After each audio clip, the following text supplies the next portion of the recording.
Okay, we got the device mounted on one of 3 of these Valley Fab Evergreen Watermaster reels. So just to walk you through what's going on here, this device is got a battery feed, it's blinking, it's getting an update. You can see the wiring harness is mounted. Got that tucked away. I'll clean that up a little bit with some zip ties. Then you got this nice ring terminals that I can follow around and tuck the wires in so they're not hanging. And then I'm connected to the battery with the current existing wire terminals that are on it.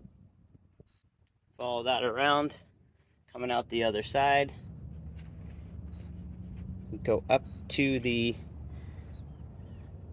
3-way in the existing hole from the pressure gauge. Just connected our pressure sensor to it, as well as the magnetic sensor.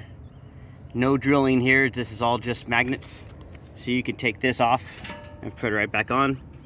Try to find the same spot. You want this about 1 inch to 1.5 inches away from the side of the reel. Any closer, the whole reel looks like a magnet. On this one, we have really good indicator spots to put the magnets on each drill hole and then the middle of the frame, which makes it easy to put 16 magnets on this machine. 16 is ideal for us. The more the better, the more consistent we can see the reel running. 8 is a minimum. The biggest part is to make sure they're evenly spaced.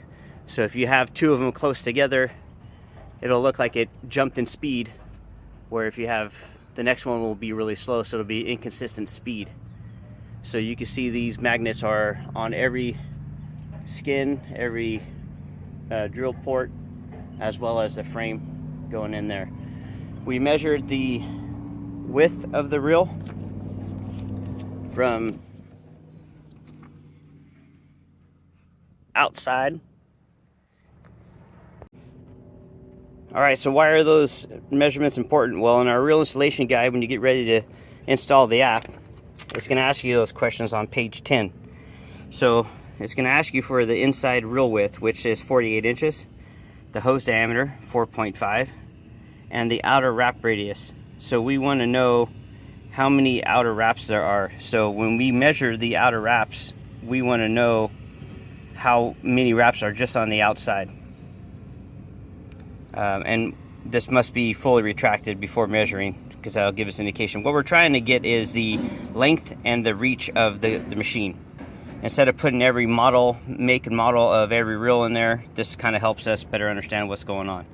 The nozzle will give us, with one single nozzle, you'll get the arc. With a boom, you get the flat part. So if you're running a boom, it's going to give you the flat arc at the end, where the sprinkler nozzle is going to give you the arced irrigation pattern.